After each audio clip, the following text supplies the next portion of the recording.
So I want to be clear about my lack of actual research or knowledge when I'm about to talk about shadow work. Here's what I can tell you with any sort of research. I am 73% of the way through my first book about shadow work. So I don't know anything. Um, I just want to be clear about that. I will also say that it turns out I've been kind of learning about this topic without knowing that's what I was learning about for a long time. So the basic concept of shadow work, from what I understand, being 73% of the way through a book. And by the way, I'm hand reading it, so I don't even know the percentage, but I'm not done with the book. The thing I'm taking out of the book is two pieces. One is what you talked about, this idea that when you're annoyed, frustrated,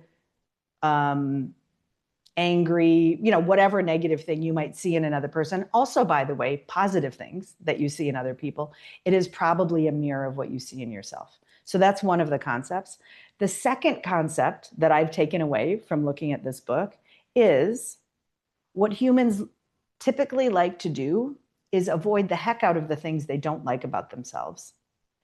And that actually looking those parts of yourself square in the face is a very powerful tool when talking about doing the work on yourself. I am reading this book because I'm very interested in bringing this kind of thinking to my clients. And I have probably for maybe only 2 years at the most been starting to introduce this concept of, if you look up to someone else, if you really admire their ability to be a good speaker or be engaging or be friendly or generous, it's probably because you are admiring that about yourself. Go ahead and, love that about yourself. And if you're frustrated by someone else, by something they do or don't do, look inside. And that comes back to the advice again about your question earlier. Is I would always say, look first, what is my role in this? What is it about this that's bothering me? And then the third thing I'm going to say, just because I think it's a fun rhyme, I learned this from a friend and I think she stole it from someone else, but she says this all the time. You spot it because you've got it. So it's a nice rhyme. But if you see something in someone else, assume you have it too. So again, positive, negative. And I'm oversimplifying by saying positive and negative. Of course, there's positive and negative and everything in between.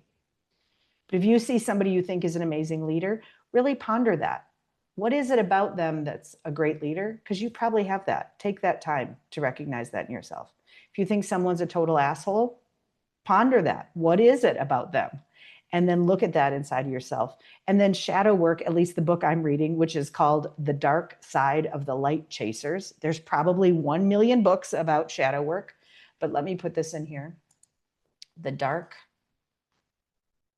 Side of the Light Chasers. I'm only sharing this because it's the only book, Chasers is what that's meant to say.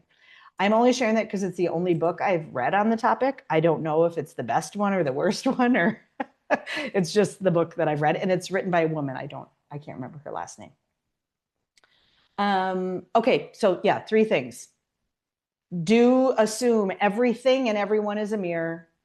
Do, when you find things you don't like about yourself, find a way to embrace them and love them. And 3, just a nice rhyme. You spot it because you got it.